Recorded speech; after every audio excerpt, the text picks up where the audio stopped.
All right, this is the iHonky Tonk channel, and these are 10 great live country albums. The 3 P's of a classic live album are the piece of music that's being played, the performance, and the production.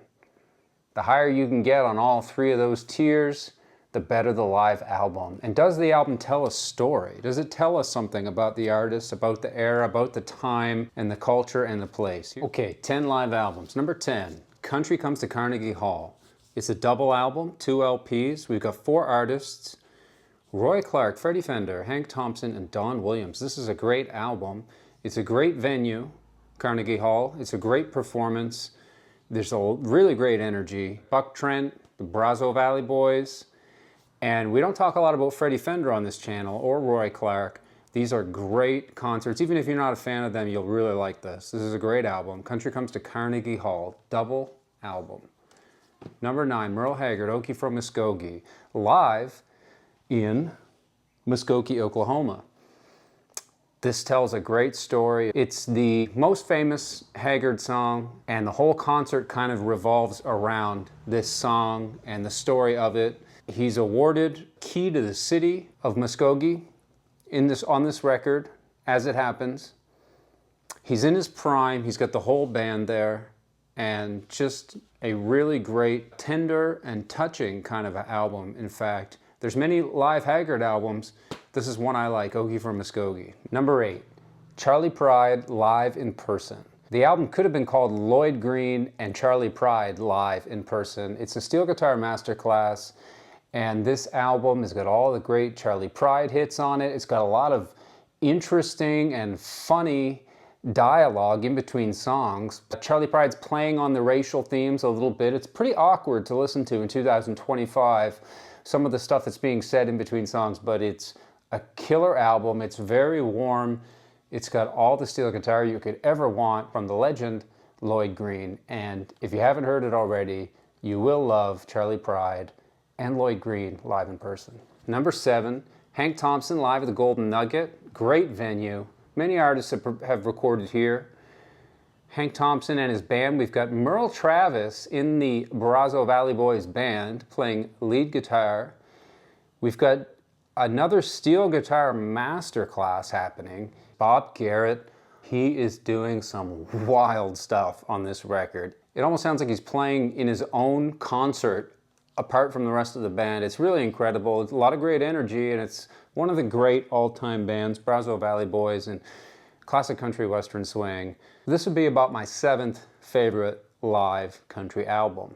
Number 6, this record you're gonna love or you're gonna hate. One of the things that I love about this record is a guy named Big Jim Murphy playing the steel guitar.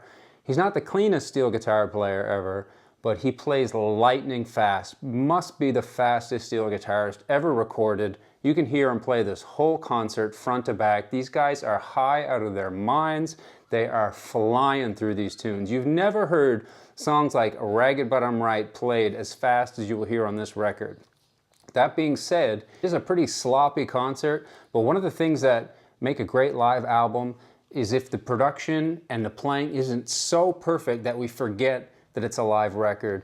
So for that reason, I really like this album. You might hate it. Let me know what you think. It's pretty wild. It's pretty unhinged. It's Johnny Paycheck in his prime with Big Jim Murphy on the steel guitar, and they're live in New York City, the legendary Lone Star Cafe. Many great albums have been recorded there. Johnny Paycheck live in New York town. Number 5, Johnny Cash live at Folsom Prison. Okay, well, how could we not have this record on this list? I mean, there's 2 legendary Johnny Cash live albums. There's one called San Quentin, and the other one is live at Folsom Prison. For me, it's got to be live at Folsom Prison all day long. The other one's not even close. This is the legendary country album. This is an album that probably brought a lot of people to country music. It would be higher on my list, except that I honestly don't even think of Johnny Cash as a country artist anymore. I really just think of Johnny Cash as his own genre of music. It's in the country field, but there's no steel guitar. It's hard for me to even compare this album to anything else on the list because Johnny Cash was one of a kind. No one ever sounded like him. No one will ever sound like him again. He was just his own guy doing his own thing. And this is, for a lot of people, probably the top live album all time. But for me, it's number 5. It's a must-have. Johnny Cash live at Folsom Prison. Number 4, Buck Owens and his Buckaroos live at Carnegie Hall. We started the list at Carnegie Hall with number 10, and we're back there again. There are many Buck Owens live albums you could pick to put on the list. For me, it's going to be the Carnegie Hall concert. We've got the impersonations, we've got the medleys, we've got a lot of great banter and dialogue with the band, which in some recordings, the shtick can get a little bit old, but on this particular concert, it always feels fresh. And you gotta love the playing of Don Rich and Tom Brumley together on stage. For me, this is just one of the great live albums all time. It's Buck Owens and his Buckaroos at Carnegie Hall. Number 3, well, anytime we have an opportunity to listen to the greatest country singer and songwriter of all time live, that's a great opportunity because he didn't live a long life. He died at 29 years old. His career really only spanned, his recording career really only spanned about 5 years. So to have an album like this live at the Grand Ole Opry, the legendary all-time country venue, the one that he got fired from, we got a lot of great dialogue in this album, and it's a chance to get to know Hank Williams on a deeper level because we're so familiar with his studio recordings. This is an opportunity to hear him in a little bit of a different environment. Of course, in his prime, because his whole career was in his prime because it was so short. And this is live at the Grand Ole Opry. Hank Williams Sr., Don Helms, there could be Jerry Byrd playing on this as well for a few songs. It's a compilation, but it's definitely, for me, going to be in the top 5. This would be number 3 on my top live country albums. Now this is going to surprise some people, maybe annoy some people, but this album by Homer and Jethro is an absolute banger of a record. It's just one of the most interesting country albums I've ever heard. It's not really country swing, but it's country and jazz meeting head-on on stage in a live club. Boots Randolph playing saxophone in the band. The whole thing feels totally improvisational. The humor is actually laugh out loud hilarious, which you wouldn't really think with a cover and a concept as corny as Homer and Jethro on a live record. But this album is just a work of art, in my opinion. It's probably gonna always be in my top 3 live albums of country music. Call it country, call it jazz, call it what you will. There's a lot of famous people in the crowd. The energy is just unbelievable. It's not too long of a record. It's got the perfect balance of humor and blistering fast country swing jazz. If you like country and you like to swing, Homer and Jethro live at the Country Club on Living Stereo Records.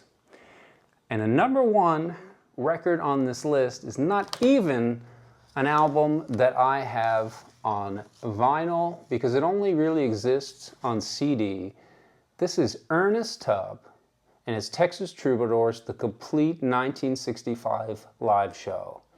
This is hands down, for me, the greatest country live album you could ever lay hands on. It's a double disc.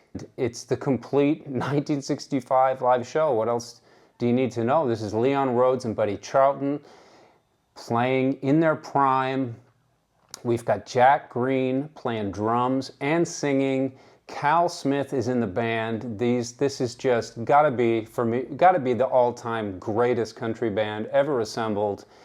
And this record is also a perfect document to showcase the master networking skills of Ernest Tubb in country western music. He just had a way of bringing everybody together, and you feel by the end of this concert like you're ready to jump on the Green Hornet tour bus with them and head to the next venue. It's so intimate, it's so fun, the energy is off the charts. The only downside to this record, you might say, would be that the steel guitar is definitely low in the mix. But that being said, we never really want a live album to be too perfect in its production. We want to feel like we're right there. And it's warm, it's analog, it's got Jan Curtis, the former drummer of the Texas Troubadours, producing the album and engineering it. Like I said, if some of these other records were a masterclass in steel guitar, this is a masterclass in being an absolute legend of country western music. Ernest Tubb, the Texas Troubadour himself. It's the 1965 live show. They used to sell this at the Ernest Tubb record shop on Lower Broadway in Nashville. That's where I got this copy. You can find a copy of it online. I'll put a link to all the records in the description. Those are just 10 great live country records. Let me know what your top live country albums are. I'm sure they're different. They won't be the ones on this list, but I'm sure you've got a great album that I've never heard. Do me a favor, smarten me up in the comments and tell me the live album that I'm missing in this list. That's live country western albums. Keep it country, keep on coming back, and hey, we'll see you next time.